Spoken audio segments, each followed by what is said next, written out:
Helo, fi di Morgan. A Mali dwi. Da ni'n frawd y chwaer, a dyma stori Ein Trawsblaniad. Da ni'n un o 2 o 6 o blant, so da ni'n reit agos.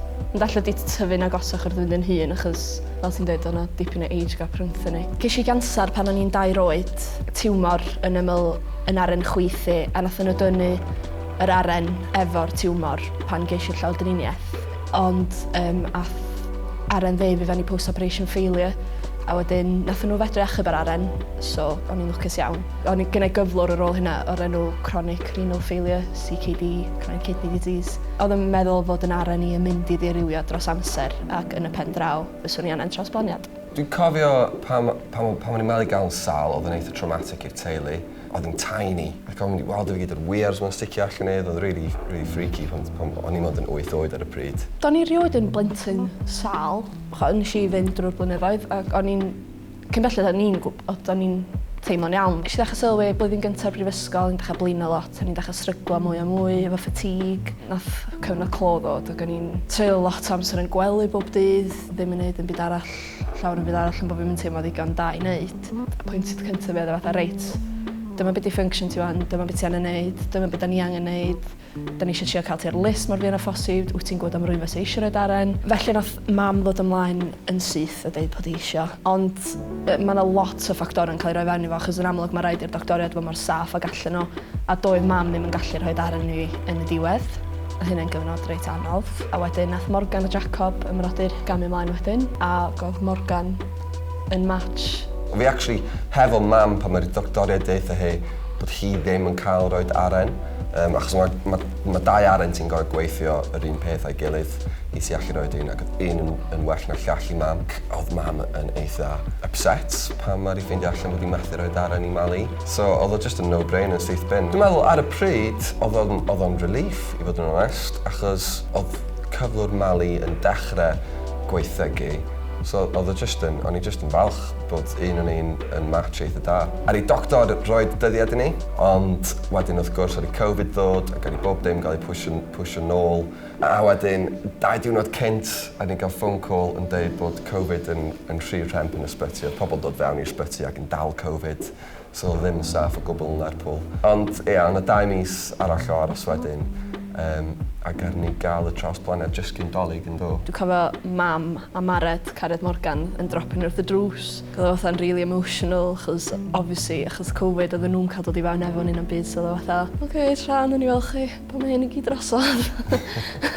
Dwi eisiau'n cofio fatha noson gynt oedd o'n weird, fatha nhw'n prepio ti, fatha o'n i angen bag o fluid, fatha noson gynt, o'n i ar drip o bellu, a wedyn bore wedyn, Morgan oedd eistedd fi am bach yn stafell fi, sort of rwy'n dod i nôl a fatha, OK, pob oedd o'n really horrible o deimlad. Dwi'n cofio, o'n i'n mynd all bod yna fatha 2 neu 3 surgeon i fewn ar yr un pryd, so ath un o'r surgeons dod i fewn at fi hanner ffordd drwad, fatha, mae bob dim yn mynd yn really da.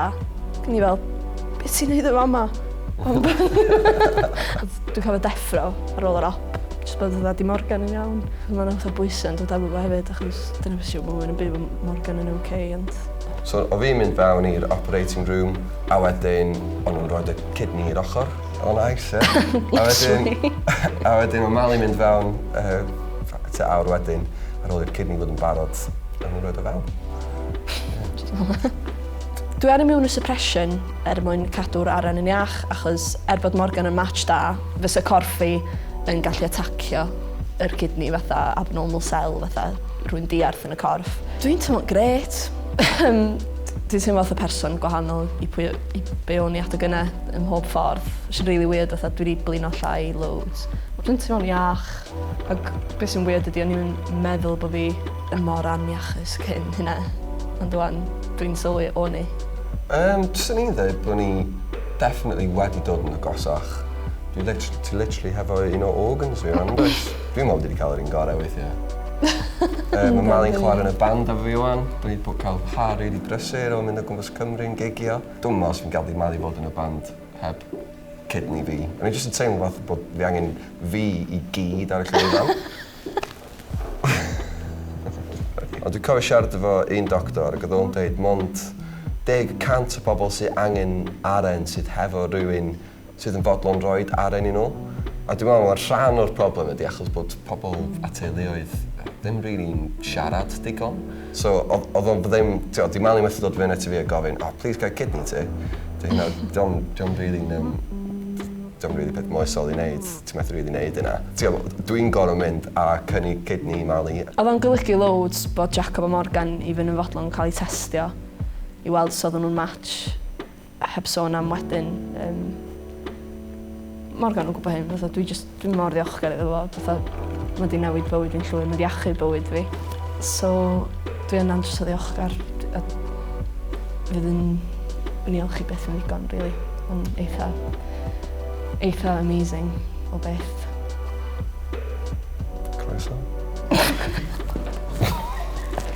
Mae rhoi organ yn medru newid bywyd rwy'n taso beth yn digwydd, obviously mae hynna'n beth awful, ond di pobl eisiau meddwl ymlaen i beth mor ofnadwy hynna, ond safo'n safio bywyd yn y diwedd. Ond ar yr un achos hefyd, os ydych chi ddim yn berson sy'n eisiau rhoi organau, mae'n mynd i fod yn haws i rwy'n tasa y senario gweitha'n dod, os ydych chi angen neud y penderfyniad yna, ti'n mynd i wybod ia neu na. Mae jyst yn mynd i wneud mwy o synwyr i'r pobl o gwmpas ti'n garu wedyn hefyd.